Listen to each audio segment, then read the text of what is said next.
තාත්තා රස්සාව අයින් වුණා. ඊට පස්සේ තමයි තාත්තා මේ ගාමන්ට් එක කෝකියෙක් විදිහට රැකියාව කරන්න ගියේ. අම්මා සෑහෙන දුක් විඳා.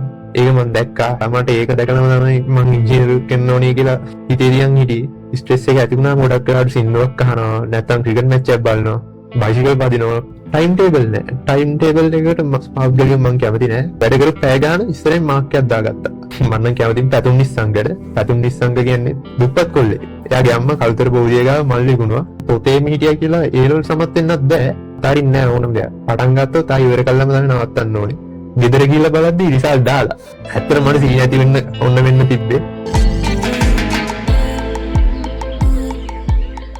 අද අපිත් එක්ක ජෙනුයින් ටොක් සඳහා එකතු වෙලා ඉන්නවා ලසුන් මිහිරංග. ඉතින් අපිට කියන්නකෝ ආගෙන විස්තරයක් මේ අපි බලන් ඉන්න කට්ටියට. මම ලසුන් මිහිරංග. මම ඉන්නේ මොරටුවේ ඉඳන්. මේ පාසල වෙල්ස් කුමාර විද්‍යාලයේ මොරටුවේ. පොඩි කාලේ ඉඳන් බලාපොරොත්තුවක් තිබ්බද ඉංජිනේරින් කරන්න නැත්නම් ගෙදර බලපෑමකට මැච් කරන්න ඕනි කියලා හිතුවේ ඉරලලට? මම ඉන්නේ මොරටුවේ. මොරටුව කැම්පස් එක ගාවේ. ඒ හින්දාම කොහෙද මට පොඩි කාලේ ඉඳන් කැමැත්තක් තියෙනවා ඉංජිනේරින් යන්න. O level වලින් තමයි වෙල්ස් කුමාර විද්‍යාලයට ඇතුළත් වෙන්නේ. ඔව්. ඔය O level රිසල්ට් එක කොහොමද? මට තියෙන්නේ A6 C3යි. A6 C3යි. 3S රිසල්ට් එකක් දාලා පෙන්වනවා මටත් පුළුවන් මේ දේ කරන්න කියන එක. ඒතර දැන් මේ A level කරන ගොඩක් අය දෙන ප්‍රශ්නයක් තමයි මේ විෂයන් තුන බැලන්ස් කරනවා කියන එක. ඔයා කොහොමද විෂයන් තුන බැලන්ස් කරේ? විෂයන් තුන අනිවාර්යෙන් බැලන්ස් කරා. මේ එකකට විතරක් වැඩි අවධානයක් දීලා සබ්ජෙක්ට් තුනක් බැලන්ස් කරන එක මේ A level ළමයි කරන්න ඕනම දෙයක්. ඔයාගේම ටයිම් ටේබල් එකක් හදාගත්තද නැත්නම් ඔයාට හිතෙන විදිහට වැඩ කරේ? ටයිම් ටේබල් නෑ. ටයිම් ටේබල් එකට මාක්ගලින් මම කැමති නෑ. වැඩ කරු පැය ගාන ඉස්සරහින් මාක් එකක් දාගත්තා. ඔයාගේ කතාවේ මට තේරිච්ච දෙයක් තමයි ඔයා මේ ප්‍රැක්ටිස් එක කියන එකෙන් තමයි ඔයාගේ විෂය ඩෙවලොප් කරගෙන තියෙන්නේ. පුහුණුවම තමයි ජීවනයේ හදාපවතින්නේ.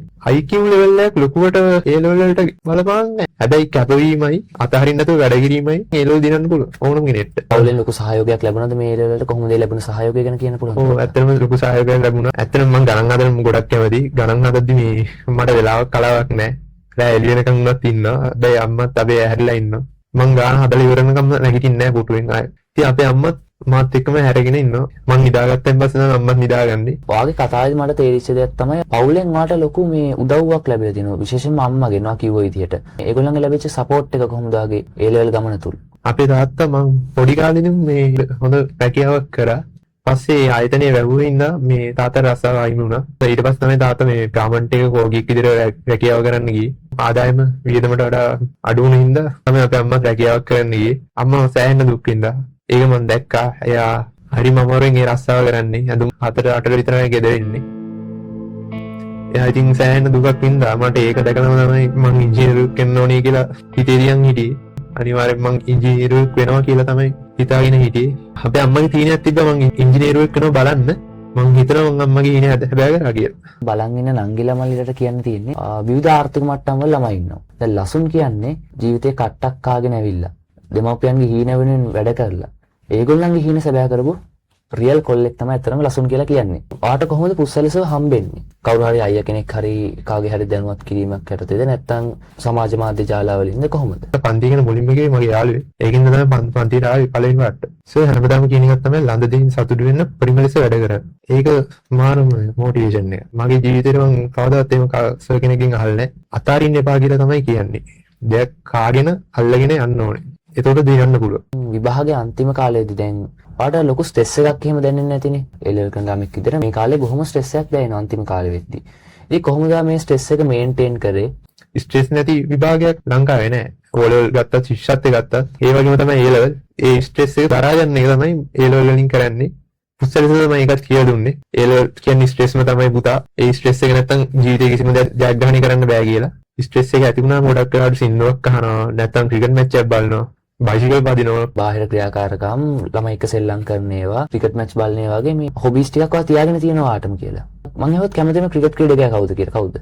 කුසල් මෙන්ඩිස් අපේ ඉස්කෝලේ වලට මම නම් කැමතිම පැතුම් නිස්සංගට. පැතුම් නිස්සංග කියන්නේ දුප්පත් කොල්ලෙක්. එයාගේ අම්මා කල්තර බෝධිය ගාව මල් විකුණුවා. දැන් පැතුම් නිස්සංග කියන්නේ අන්තර්ජාතික මේකනේ. එයා නොදන්න කෙනෙක් නෑ. තමන් හිටිය තැන අදාළ නෑ. තමන් දැන් ඉන්න තත්ත්වය තමයි අදාළ වෙන්නේ සමාජයට. බලලා තියෙනවා මේ මතක හිටින්න ක්‍රිකට් මැච් එක කියන්න පුළුවන්. ඔව් ඒක ශ්‍රී ලංකාව ඕස්ට්‍රේලියාව අතර මේ පල්ලේ ගැලේ තිබ්බ මැච් එකක්.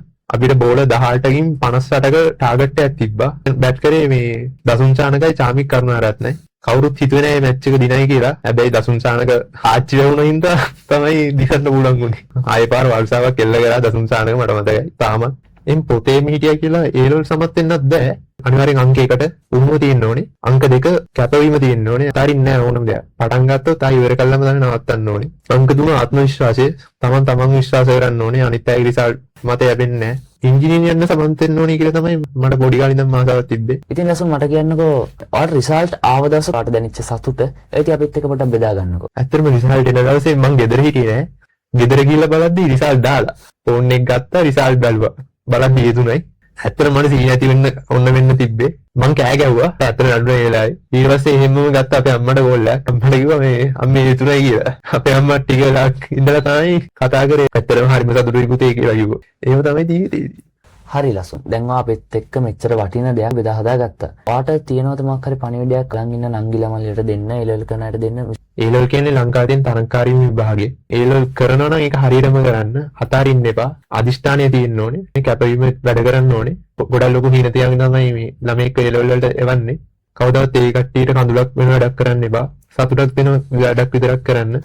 ලසුන් කියන්නේ විශේෂ චරිතයක් වෙන්නේ නැති. මොකද එයාගේ ජීවිතෙන් ගන්න පුළුවන් ගොඩක් දේවල් ඔයාට දැන් ලැබෙන්නේ නැති. ඇත්තටම ලසුන් කියන්නේ තමන්ගේ දෙමව්පියන්ගේ මහන්සියට සාධාරණයක් හිටපු රියල් කොල්ලෙක්. thank you ලසුන් මේ ප්‍රෝග්‍රෑම් එකට මාත් එක්ක සම්බන්ධ වුණාට. thank you සුබ දවසක්.